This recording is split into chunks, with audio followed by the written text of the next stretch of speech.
Hey, welcome back to the channel.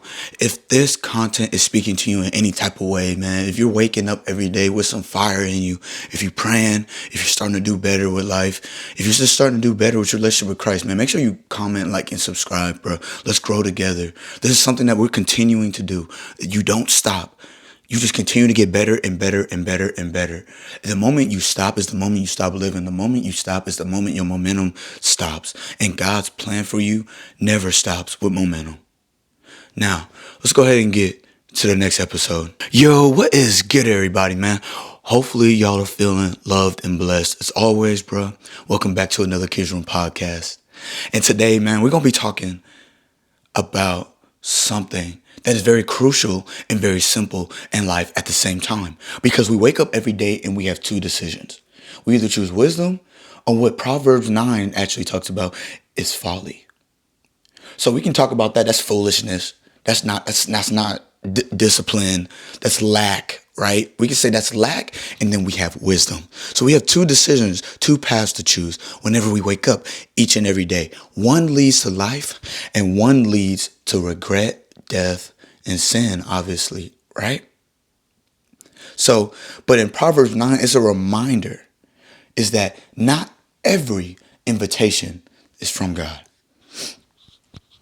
Wisdom has two different things, right? And so in Proverbs, it reminds us that wisdom and folly, they refer to them as she's, right? Because the easiest thing for people as humans, our brains, we have to humanify, or we have to personify, or I think that's what you call it.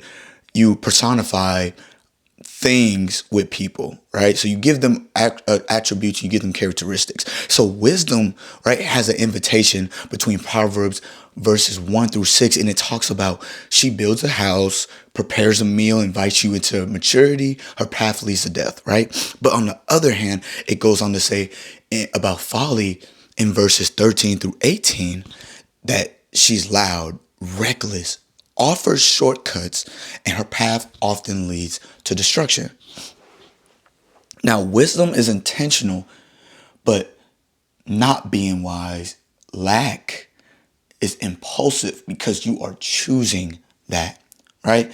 Because wisdom and lack and folly and sin and regret and bad decision, they follow you every day. They call on you every day. I told myself I was going to wake up at 4 a.m. today to record this video, but in the back of my mind, it is telling me, no, lay down, go back to sleep. Don't worry about it. You're going to be a few minutes late. You ain't got to post a video to sleep a little bit more and just go to work, right? But no, those are but then I also can wake up and say, no, but this is what I want to do. This is what I'm gifted to do. This is what I'm supposed to do. I'm supposed to talk. I'm supposed to do these things. Whether people are watching or not, it doesn't matter.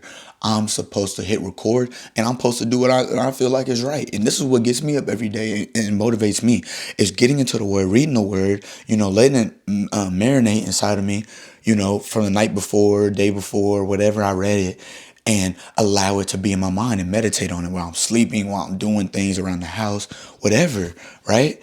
So discipline versus distraction, purpose versus impulsiveness, God's voice versus your feelings. Both houses are open, but you're waiting, right? But you can walk into either one of them. Which one are you going to choose?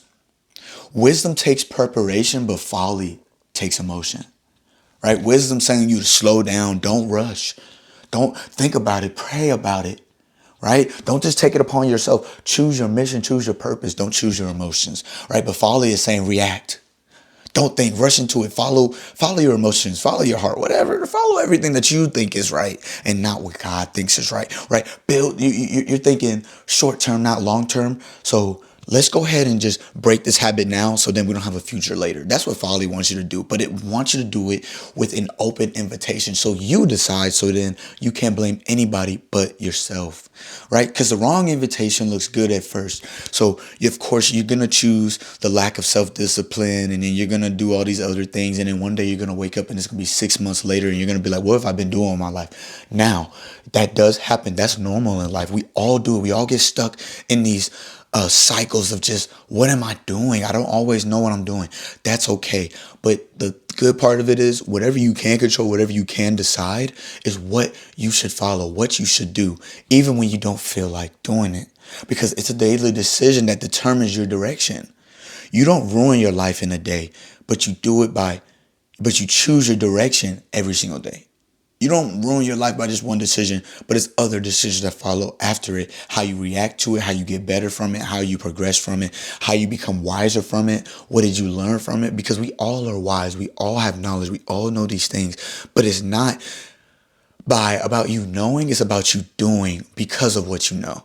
That's what's going to make the difference. That's what's going to make the small choices become bigger successes, bigger consequences, whether they're small, bad or good. So small choices of doing certain things gradually build up, and then whenever it has a breakthrough, you believe that it was just that one thing. No, it was about you doing other things that ended up having that little line of growth going like this, and then shooting up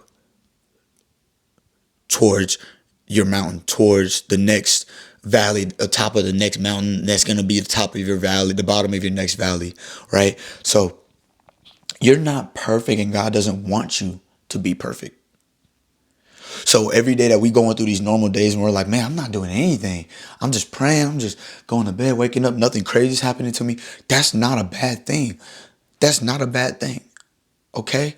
So if you wake up today and you want to start making your bed, and you told yourself and you haven't been making your bed, that's going to make a big difference. That's going to lead to a win for the day. That's going to lead to something that was wise for you to do during the day. Because then when you make your bed, you're going to come back home with a made up bed, not a messy bed. So if your life is already messy, at least have things in your life that are structured and unmessy. So then eventually when you're looking at those things that are structured and not messy, eventually those other things in your life will begin to be structured, because you are mentally and being aware enough to make decisions to where this is where I want my life to be and this is where I'm heading.